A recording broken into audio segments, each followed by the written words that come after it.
Hello દોસ્તો, હું નિકુંજ સાબવા. તમારું સ્વાગત છે મારી યુટ્યુબ ચેનલમાં. તો આજે હું તમને એક મોટિવેશનલ સ્ટોરી સંભળાવીશ. આઈ હોપ કે તમને પસંદ આવશે.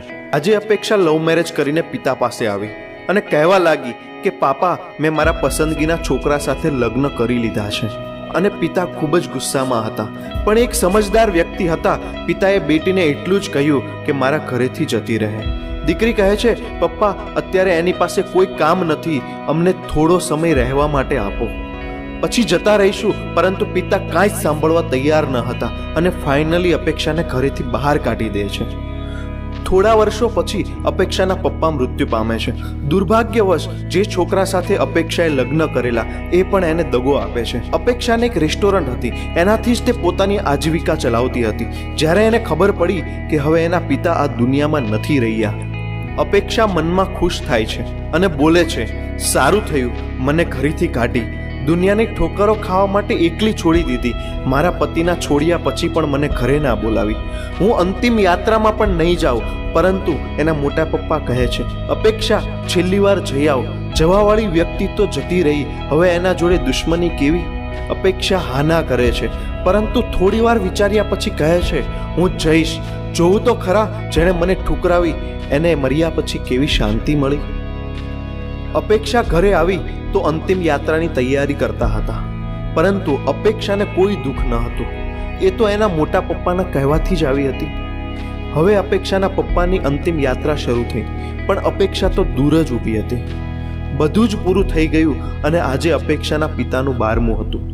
એના મોટા પપ્પા અપેક્ષાના હાથમાં એક પત્ર આપે છે અને કહે છે, આ પત્ર તારા પપ્પાએ આપેલો છે, એકવાર જરૂરથી વાંચજે. રાત થઈ ગઈ હતી, બધા મહેમાનો પણ જતા રહ્યા હતા. અપેક્ષા પત્રને કાઢે છે અને વાંચવા લાગી. એમાં સૌથી પહેલા લખ્યું હતું, મારી પ્યારી ઢીંગલી, મને ખબર છે તું મારાથી નારાજ છો, પણ આ તારા પિતાને માફ કરી દે. હું જાણું છું મેં જ તને ઘરેથી કાઢી હતી, તારા જોડે રહેવા માટે જગ્યા પણ ન હતી, દુનિયાની ઠોકરો ખાવા માટે એકલી છોડી મૂકેલી. પરંતુ હું પણ ઉદાસ હતો. તને કેવી રીતે બતાવું?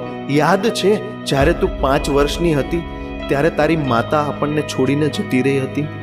ત્યારે તું કેટલી રડતી હતી, તું ડરતી હતી, તું મારા વગર સૂતી પણ નહોતી, મોડી રાત્રે જગાડતી અને રડતી હતી. ત્યારે હું પણ આખી રાત જાગતો. જ્યારે તું સ્કૂલે જતા ડરતી, ત્યારે હું સ્કૂલના દરવાજે ઊભો રહેતો અને જેવી તું સ્કૂલની બહાર આવતી તને પ્રેમથી ગળે લગાવી લેતો. યાદ છે ને એ કાચું પાકું જમવાનું જે તને પસંદ ન હતું? હું એને ફેંકી દેતો અને તારા માટે ફરી જમવાનું બનાવી આપતો, કારણ કે તું ભૂખી ન રહે. યાદ છે જ્યારે તને તાવ આવતો તો હું આખો દિવસ તારા જોડે બેસતો, મન હી મન રડતો હતો, પણ તને હંમેશા હસાવતો કે તું રડી ના પડે. યાદ છે હાઈસ્કૂલની પહેલી પરીક્ષા? તું આખી રાત વાંચતી હતી અને હું આખી રાત તારા માટે ચા બનાવતો. યાદ છે ને તારી પહેલી જીન્સ, ટૂંકા કપડાં, એક ગાડી?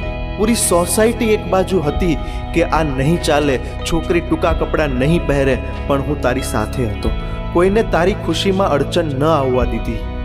તું મોડી રાત્રે ઘરે આવતી, ક્યારેક શરાબ પીતી, ડાન્સમાં જતી, છોકરાઓ સાથે ફરતી. આ બધી વાતો પર મેં તને ક્યારેય ના નથી પાડી, કારણ કે તું જે ઉંમરમાં હતી એ ઉંમરમાં થોડું બધું ચાલે. પરંતુ તું એક દિવસ એવા છોકરા સાથે લગ્ન કરીને આવી, એ પણ એવા છોકરા સાથે જેના વિશે તું કાંઈ પણ જાણતી ન હતી. હું તારા પિતા છું, મેં એ છોકરા વિશે બધું જાણ્યું. એણે ના જાણે વાસના અને પૈસાના લીધે કેટલી છોકરીઓને દગો આપ્યો છે. પરંતુ તું એ વખતે પ્રેમમાં આંધળી હતી. તે એકવાર પણ મને ના પૂછ્યું અને લગ્ન કરી ઘરે આવી ગઈ. મારા કેટલા અરમાન હતા કે તને ડોલીમાં બેસાડું, ચાંદ તારાની જેમ શણગારું, ધામધૂમથી લગ્ન કરું, કે લોકો બોલી ઉઠે, જુઓ પટેલજીને, જેણે એકલા હાથે દીકરીને મોટી કરી. પણ તે મારા બધા સપનાને ચકનાચૂર કરી દીધા. જ્યારે હવે આ બધી વાતોનો કોઈ મતલબ નથી, મેં આ પત્ર એટલા માટે લખ્યો છે કે તને મારા વિશે કંઈક કહી શકું. દીકરી, અલમારીમાં તારી માતાના ઘરેણાં અને મેં પણ તારા લગ્ન માટે થોડા ઘરેણાં ખરીદેલા છે. એ બધું તારા માટે રાખેલું છે. 3 થી 4 ઘર અને થોડી જમીન છે. એ બધું તારા અને તારા છોકરાના નામે કરી દીધું છે. થોડા પૈસા પણ બેંકમાં છે. બેટા, અંતમાં આટલું જ કહીશ કે કાશ તું મને સમજી હોત. હું તારા દુશ્મન ન હતો, હું તારો એક પિતા હતો, એ પિતા જેણે તારી માતાના મર્યા પછી પણ બીજા લગ્ન ના કર્યા, લોકોના મેણા સાંભળ્યા, ગાળો સાંભળી, ના જાણે કેટલા સંબંધો ઠુકરાવ્યા, પરંતુ તને બીજી માતાના કષ્ટ ના મળે એટલે જ પોતાની બધી ખુશીઓને મારી દીધી. બેટા, અંતમાં એટલું જ કહીશ, જે દિવસે તું તારા લગ્નના પાનેતરમાં ઘરે આવી ત્યારે જ પહેલી વાર તારો બાપ તૂટી ગયો હતો. તારી માતાના મર્યા પછી પણ જેટલો નથી રડ્યો તેટલો એ સમયથી, એ દિવસથી હરરોજ રડ્યો છું. એટલા માટે નહીં કે સમાજ, જાત, પરિવાર કે સંબંધીઓ શું કહેશે, એટલા માટે કે મારી નાની દીકરી સુસુ કરવા માટે પણ મને આખી રાત જગાડતી, પરંતુ જેણે લગ્નનો એકલા હાથે ફેંસલો લીધો.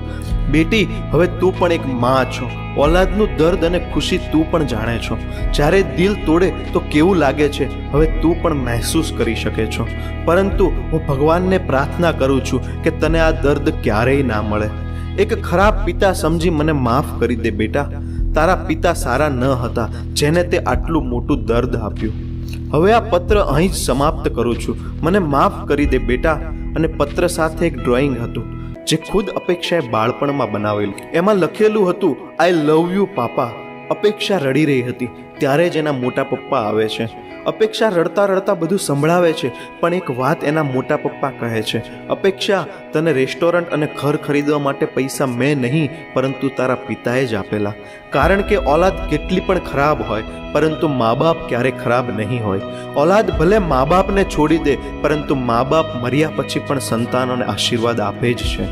દોસ્તો, અપેક્ષાના પિતાને શાંતિ મળશે કે નહીં એ મને ખબર નથી, પણ આ પત્ર વાંચ્યા પછી શાયદ અપેક્ષાને આખી જિંદગી શાંતિ નહીં મળે.